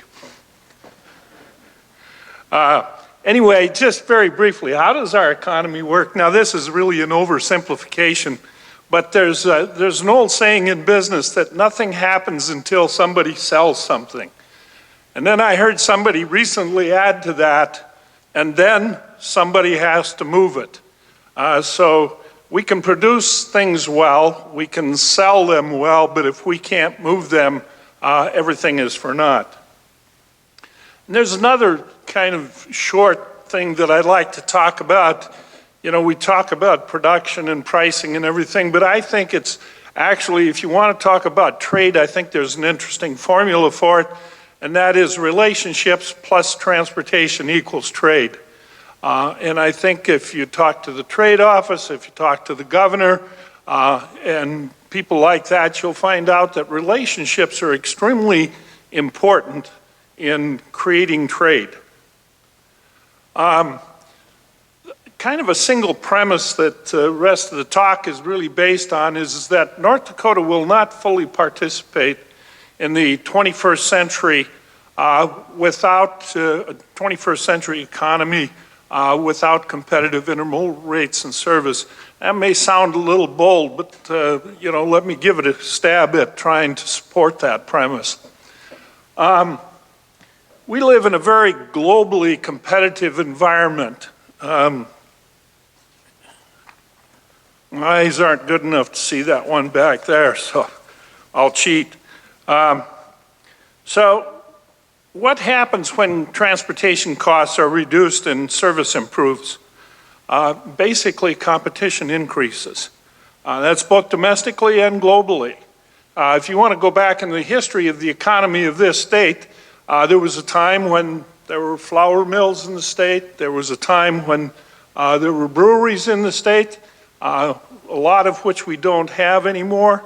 The reason that we had local flour mills, local breweries, is because transportation was extremely expensive. But why is, say, transportation a real key and not, say, technology? People get very excited about technology, including myself. But guess what? Technology is very transferable. The people that are responsible for developing and marketing technology make sure that it's transferable because that's how they make their money. How about financial capital? Financial capital moves at the speed of light, essentially instantaneously, and it will always chase business success and profitability. Natural resources, with the exception of land, because we have cheap transportation and good transportation, those move as well. So the key to the future of the region really is intermodal and container transportation. So why do I want to focus just on container transportation? Well, let's take a quick look at some of that. If you look at when containers were really introduced, internationally, it was about 1966. And if you look at the growth in merchandise trade since 1966, it has virtually exploded. You obviously see the financial crisis of 2008 where it dipped, but it has just increased and it's almost reaching that exponential part of the curve. Now, what happened was port labor productivity increased significantly as a result of containerization. The average ship size increased significantly. The number of ports were reduced significantly, but they became much larger.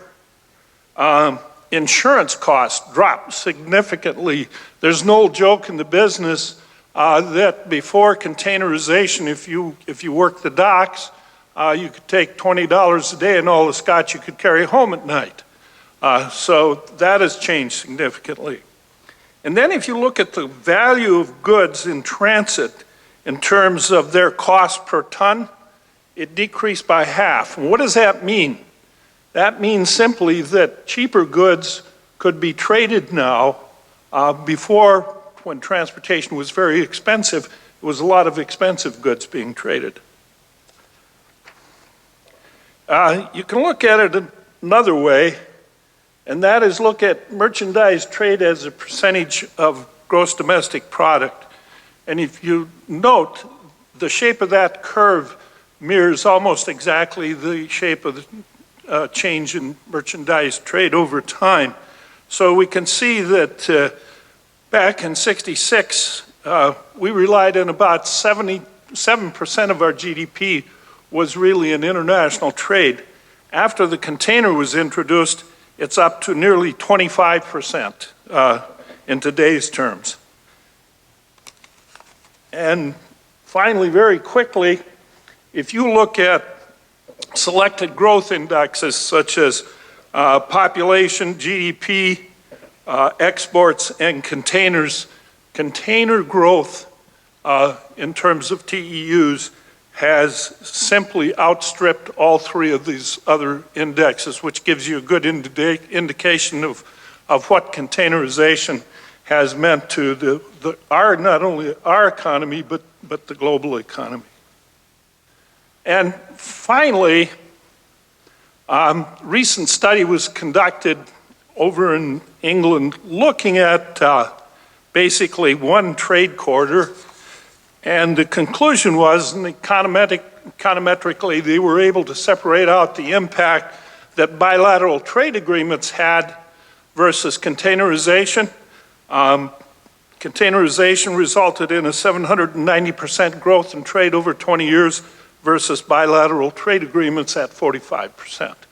Not that bilateral trade agreements aren't important, they are, but containerization is far more important ingredient.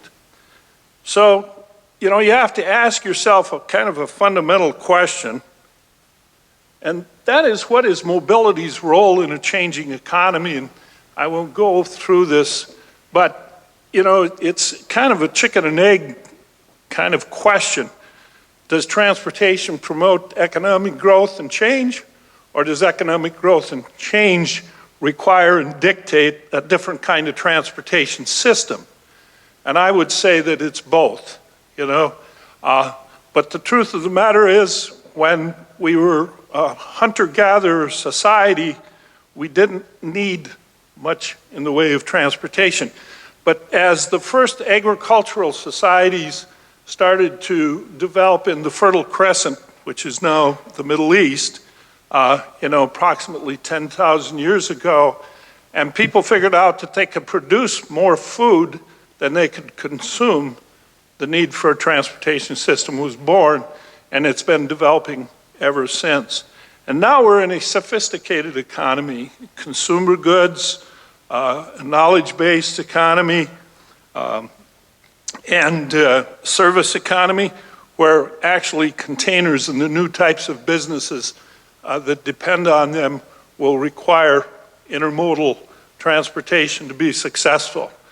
And for instance, we will always be bulk commodity producing state. I don't think anybody would argue that point.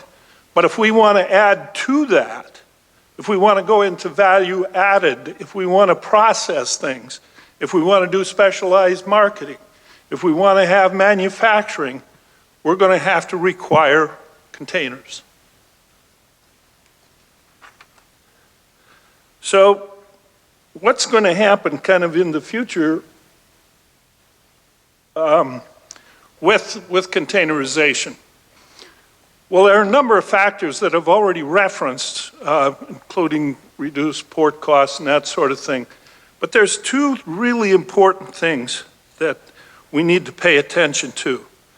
And that's that ships became larger and more efficient because of containers, and ports became bigger and more efficient as well. Now, the key to this is they are both scalable. In other words, you can increase the size of them significantly. I mean, we started out with container ships that were a couple hundred containers, actually, the very first ones, and then a few thousand, maybe 1,500 back in the 60s.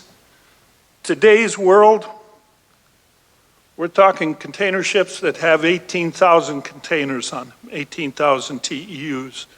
They're absolutely huge. They make carriers look small.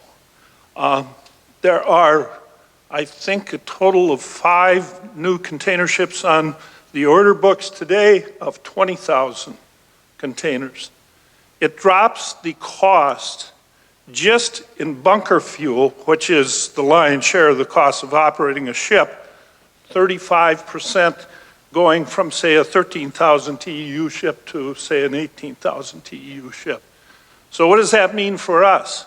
That means good things for us, because that means costs are going to go down. And that means, because of our locational disadvantage in the center of the North American continent, we'll be able to compete better into the far-flung markets of the world. Same thing is true of ports. This is a fairly sizable ship being unloaded in Long Beach, loaded and unloaded. You'll see that it has 5 cranes. They'll do something like 30 to 35 lifts per hour. You know, that is very critical. But in the bigger ships, there'll be 7, 8 cranes servicing those larger ships.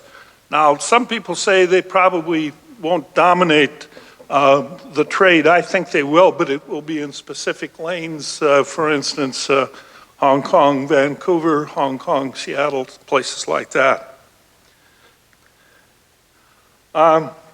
So the North Dakota Trade Office, recognizing that containers are very critical to the kinds of trade that they represent, decided to create a North Dakota Intermodal Initiative Program, and I was fortunate enough to have been fortunate enough to work on that program with Dean Gorder and his staff and the board, some of the board members.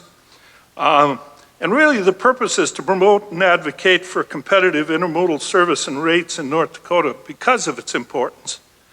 To educate the appropriate organizations and individuals on the importance, understand the implications for North Dakota transportation infrastructure, because it could have significant implications as probably the North Dakota Port Services and Minot starts to really take off, and then identify transportation policy that can affect the competition of intermodal freight. And a good example of that would be what happens in North Dakota if we can move double containers into, say, Minot.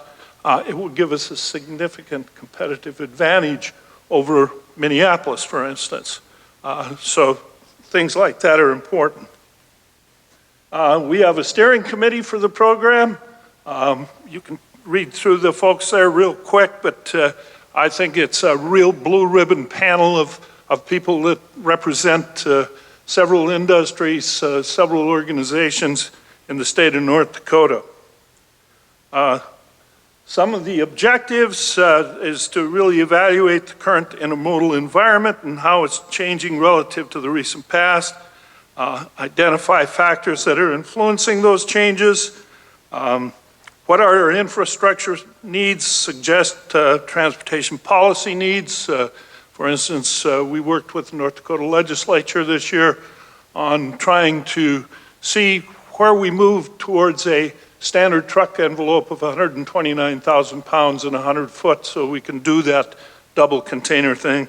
And then develop education and promotional and advocacy activities that support the competitive intermodal transportation in North Dakota. And I think that last word is important because the trade office has not only wants to educate and promote and support, but actually be an advocate for container transportation in North Dakota. So to that extent, the NDII promotes the utilization of North Dakota Port Services. We think it's sitting in the right spot. It's strategically located for BNSF.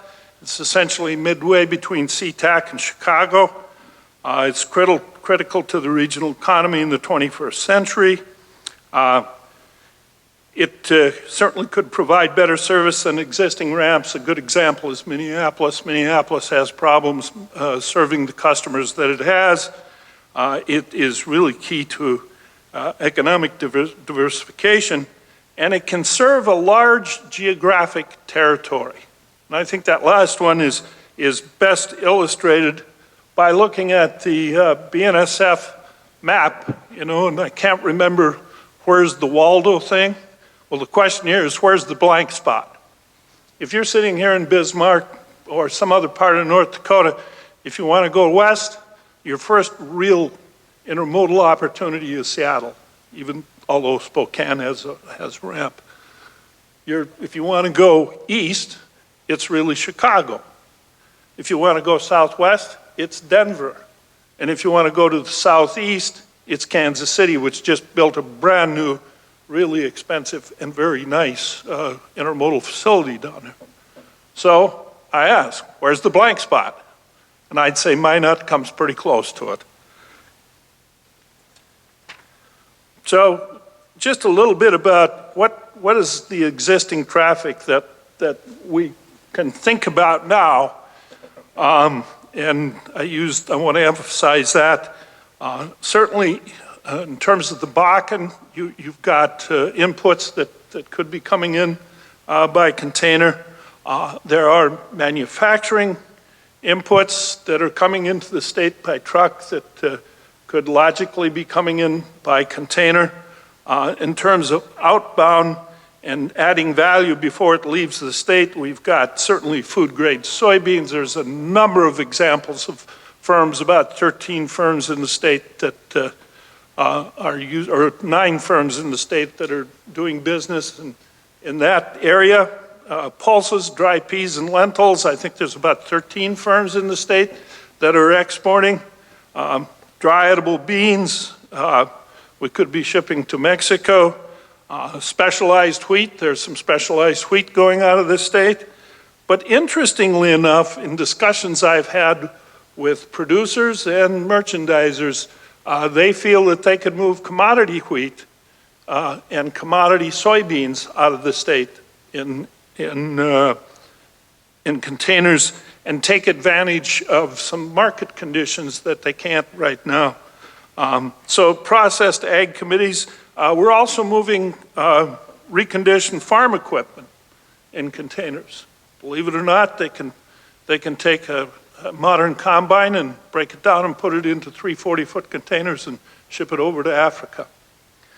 So that said, I think the most important aspect of all of this is the fact that it has been studied and it is recognized that logistical centers create huge agglomeration effects.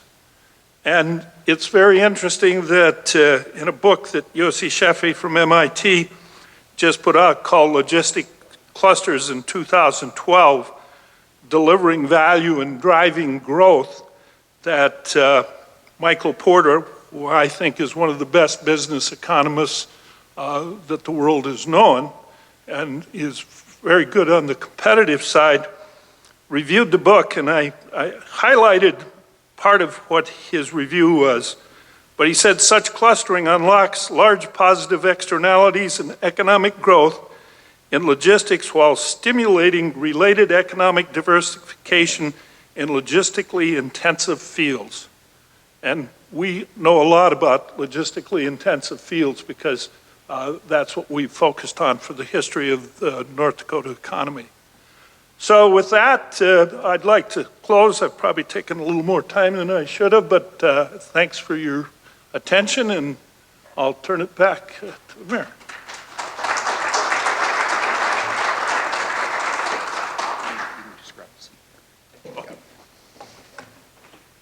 Thanks very much, Gene. Our second panelist on the product movement via the Gulf of Mexico and Port of Churchill is Marvin Baker. Marvin is a journalist and who has spent 14 years covering the Canadian government, sports, transportation, and agriculture from a uniquely North Dakota perspective. He is currently the editor of the Kenmare News, a weekly newspaper. He's also a 35-year veteran of the North Dakota National Guard and has been on 2 tours of duty since 2003. Thank you for your service. And finally, and interestingly, Marvin and his wife, Eileen, also own and operate one of the few certified organic vegetable farms in North Dakota. I'd like to bring to you Marvin Baker.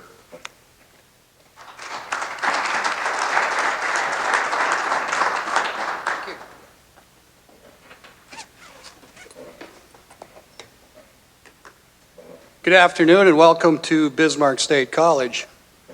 I'm happy to say that I spent 2 wonderful years here on this campus.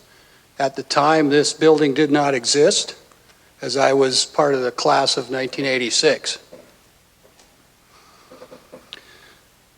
There's a new business in Saskatchewan that is now impacting North Dakota, and I doubt there are a lot of people who are aware of it here. It's had a lot of media attention in Regina and Saskatoon, but not so much here. The Cirrus Global Ag Corporation, headquartered in Toronto, is building the largest inland grain terminal in Canada at Northgate, Saskatchewan. That's Northgate, Saskatchewan, which is a mile away from Northgate, North Dakota. The terminal isn't completed yet, but became operational on 12 January. When finished, it'll be a $95 million facility and will hold 2.2 million bushels of grain. Permanent bins will start going up in June. It's called the Northgate Commodity Logistics Hub.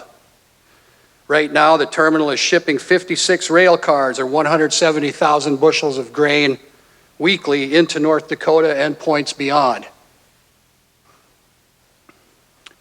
The map here will show you, because we couldn't pinpoint Northgate because it doesn't exist on MapQuest, but it's just to the east of where that road comes into North Dakota. That's Provincial 39 meeting US Highway 52, and Northgate is just a few miles east of there. Now, the Burlington Northern Santa Fe has a track that runs parallel to US Highway 52 from Berthold to Bowbells. Berthold is about 30 miles west of Minot. And that distance from Berthold to Bowbells is about 40 miles. From Bowbells, the track goes straight north to the international boundary, then on to Northgate. There was an abandoned Canadian National Railway track that once crossed the border and saw service to Bowbells many years ago. It was purchased by the Stuart Southern Railway, a subsidiary of Cirrus, for the purpose of supporting this hub at Northgate. That track was built back up to the border and connected to the BNSF line that stopped at the international boundary. So unlike the Keystone XL pipeline, this didn't need presidential approval because the infrastructure already existed. And so it just needed repair. So the CN part of that was repaired, and BNSF, of course, connected to it and now goes across the border to that spot. The hub started with 2 rail loops, one for grain, one for oil. The grain bins started going up, offices were moved in, and Customs House was set up. So Canada Customs can check the grain before it leaves the country. The grain is sent south to Berthold. It is linked up there with the main BNSF east-west line, and then it can go on to Seattle, to Duluth, or points beyond. This is a aerial photo, satellite view, if you will, of the Northgate Commodity Logistics Hub.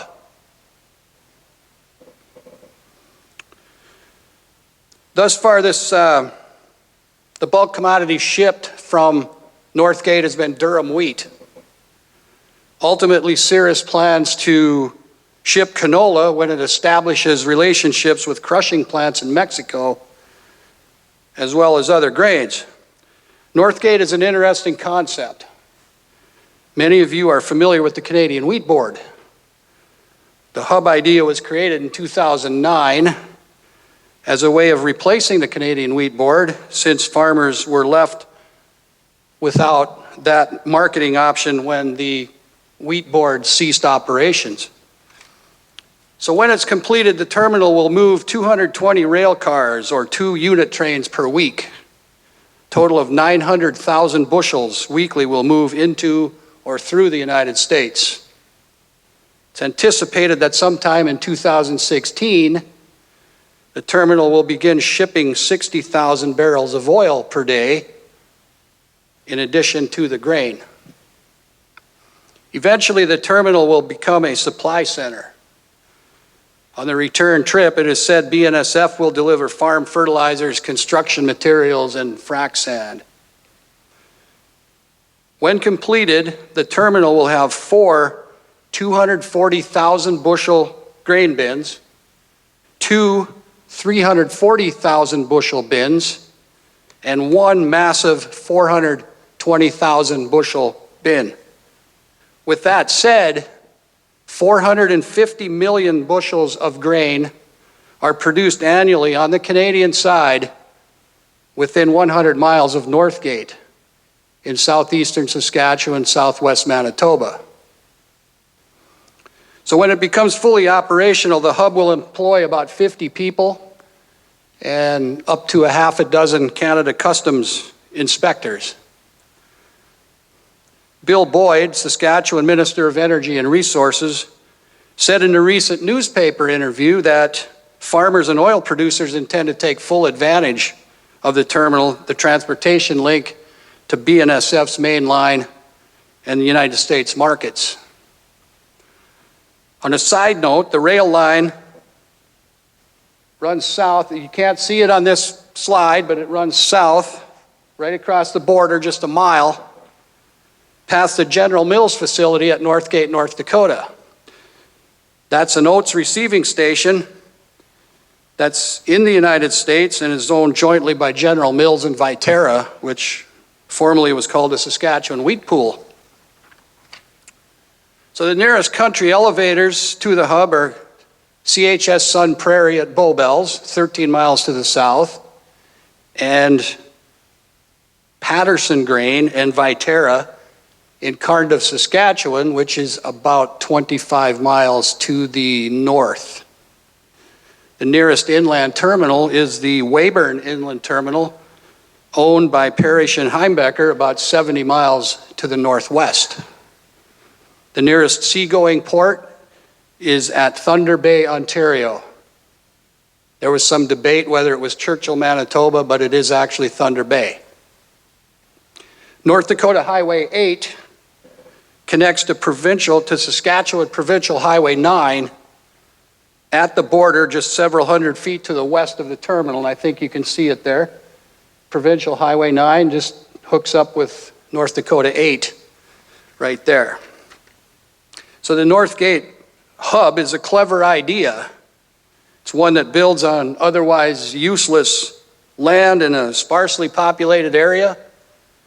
It connects existing rail lines. It will provide an unlimited supply of grain to U.S. markets. And once it gets fully operational and in business, 3 to 5 years, it will return tens of thousands of dollars in taxation to the local municipality that otherwise wouldn't be there. Thank you very much.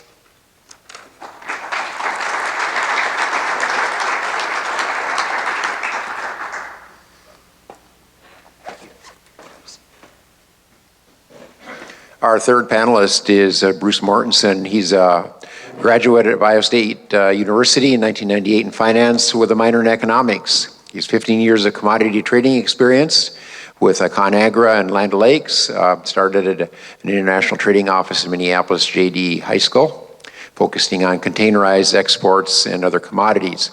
He currently is with BNSF and joined BNSF in January 2012, where he has been the ag marketing division, specifically on the corn and feed grains team. Let's bring a round of applause for Brandon Mortensen.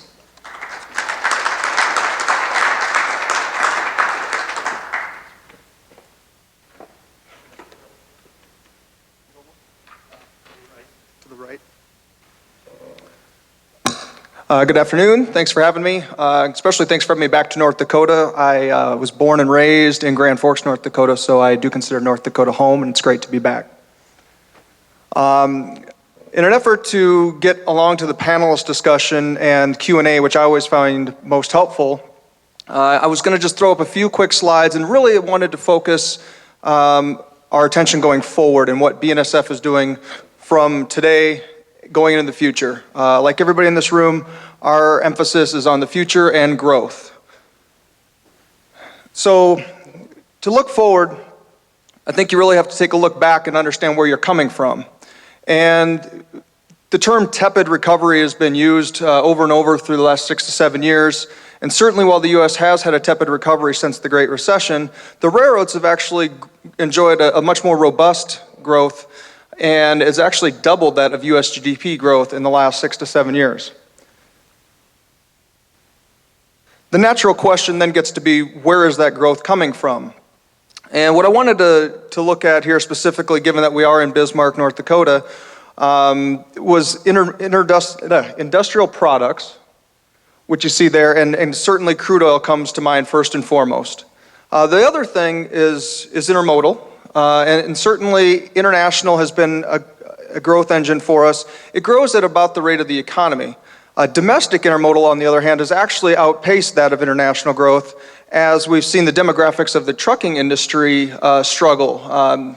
Aging and retirements, as well as just the younger generation coming in and not wanting to be long-haul truckers. Again, getting a little personal here to the area that we're sitting in.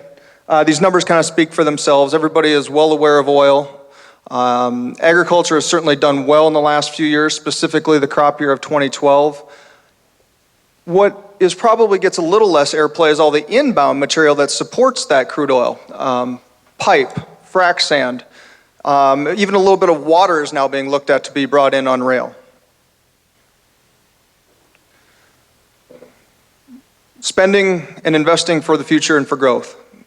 A lot of people have heard the $5.5 billion that BNSF spent last year, and that's all well and good. I would tell you from my commercial background specifically, I get worried about one thing. What does it mean to me? And the part that I'd like to draw your attention to on this slide specifically is under the 3.64 million on the top left. And just underneath that and to the right is a statistic, $1 billion. That is $1 billion of that 5.5 that was spent for growth. Growth going forward. Not maintenance, not being able to turn the lights on a day-to-day basis, but growth going forward. This year, $6 billion. Second year in a row, another record spend for BNSF. And again, I'm going to point to the vertical line, second from the right. Expansion capital. $1.5 billion of expansion capital. That's for growth. That's to support our customers, everybody in this room, going forward. So again, in my effort to be brief, we at BNSF do not believe in having any kind of conversation without first and foremost saying that safety is our number one goal. And nothing is more important than improving our service and improving that service safely for everybody.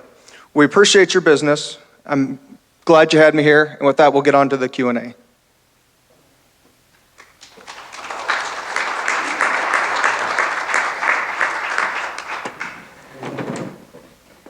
Thanks very much, Brandon. We'll open up the panel now. Dave has the microphone in the audience, and for those of you who have questions for the panel, raise your hand. Dave will get the microphone to you, and the panel will attempt to answer the questions. Anybody out there with questions of our panel? I have a quick question about BNSF. Have you guys looked at, and you might not be able to answer the question, but you looked at alternative fuels for your carrying your freight besides diesel? I can't talk specifics because I'm just not involved in that project, but yes, there's been a lot of internal discussion and analysis on natural gas. I can't tell you whether it's going the way of condensed versus liquefied, but I know it's being looked at extensively. And to try and provide you any kind of rollout period on that would be just a haphazard guess, so I won't even venture one. Thank you.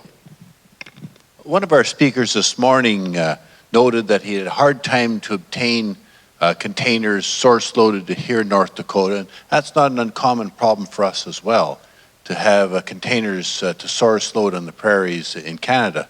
So the question I have is, and maybe to Gene and to BNSF as well, to this question of, right, we'd like to move more goods in containers, especially grain, but how do we get the containers?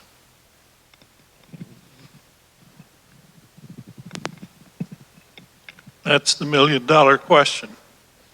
And if you talk to the liners, it's the railroad's fault. If you talk to the railroads, it's the liners' fault.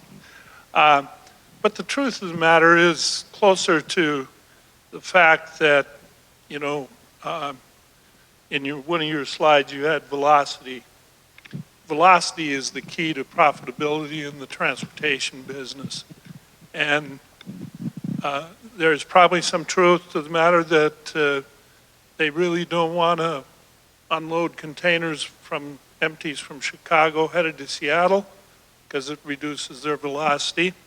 Seattle probably doesn't want to see it because 4% of the containers going out of Seattle are empty.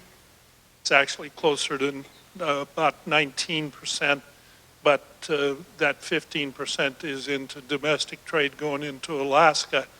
And they've got enough local traffic to fill all the containers coming in. So it's a difficult question. It's one we grapple with. I know that even Winnipeg has some issues. But in speaking of Winnipeg, we're draying stuff out of North Dakota up to Winnipeg right now that could just as well be going out of Minot. So it's a hard question. I don't think there's real good answers to it, Barry. Maybe your good friend from the BNSF would like to tackle it. I'm going to make a comment on that, but it's probably going to be less of a BNSF person and somebody that spent a trading background there and developing container sites. What I personally experienced is that the inbound move drives all. You would certainly not get me with a trader's mentality, if you will, to disagree that with an area of supply, excess supply, put container freight economics behind that, and there's a world of opportunities.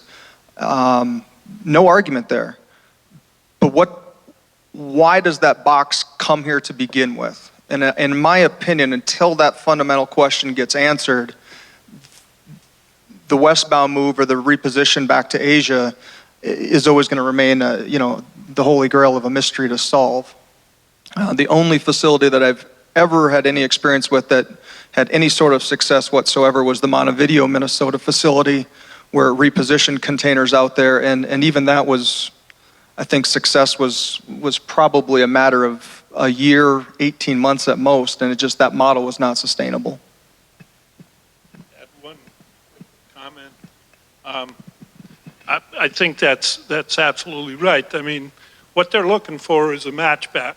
They want a full container coming in and just having something here to ship it. And it's hard for people in North Dakota or people that are in the traditional commodity grain business to understand that, okay, I've got grain to ship, an empty car will come. It's not the way the container world works. But just to give you an idea, the empty outbounds out of LA Long Beach are about 44%, 49%. About 5% of those are domestic into Hawaii. The rest of them are empties. That's why you can ship commodity grain out of Chicago. I mean, they got to have something to put in them. So anyway. Just a question about your railroads. I don't know who wants to answer it. Do you have any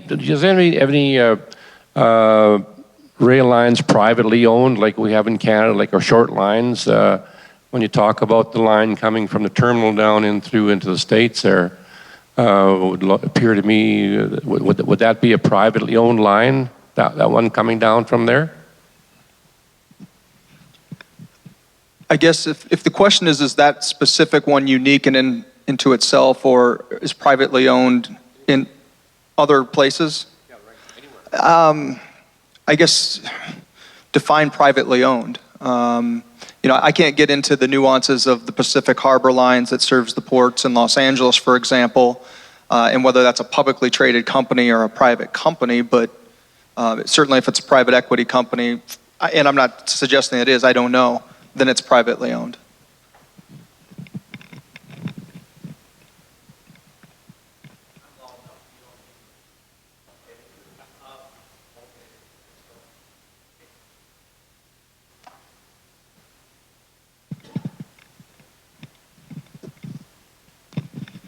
Marvin, this is in regard to Northgate. And I've read some of your articles about Northgate and also the things that you're looking at. And one of the things that you might best describe is what, the perspective of what that port is going, how that's going to change the dynamics of trade along the border. I know you've kind of alluded to that, but the magnitude that they're talking about, and also the fact is that all of a sudden you changed a port that was basically a place where cars came across, a few trucks, but now it's going to be very much a commercial port in the sense that the dynamics have changed completely for Northgate. You want to allude to anything like that?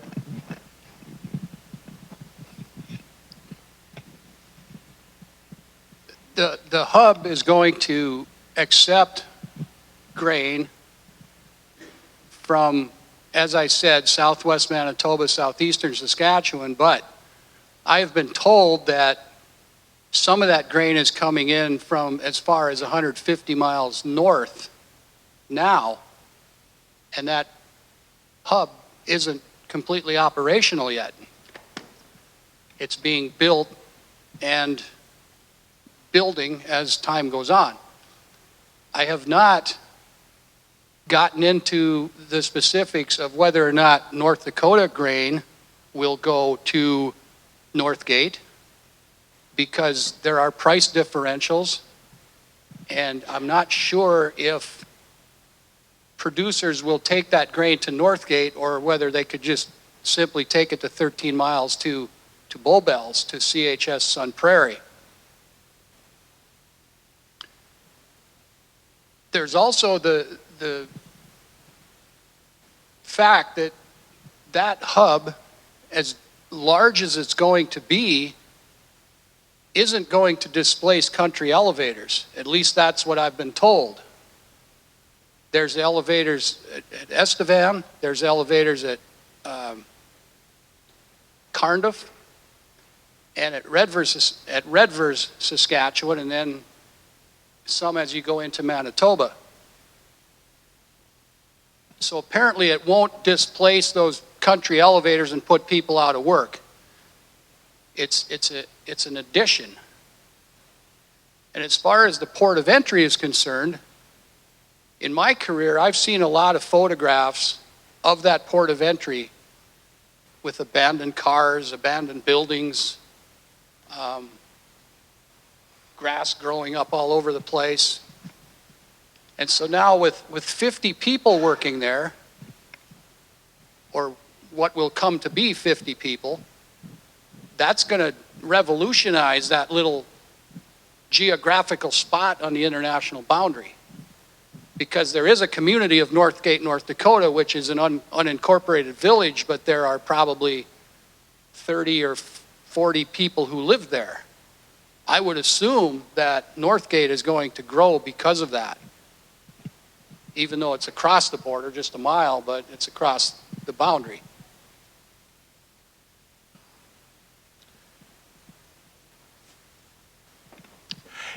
Is Northgate a 24-hour day port? No. So is that going to have an impact? I doubt if they don't change that? I doubt it, because Portal and North Portal is a 24-hour port, and that's roughly 10, maybe 12 miles to the west. Northgate, to my knowledge, is open 9 a.m. to 10 p.m.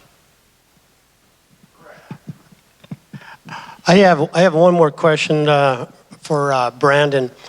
You know, and we've all experienced this through the news media with a lot of the derailments. But you know, it's interesting that I'm seeing a lot more, especially because I work for an engineering company.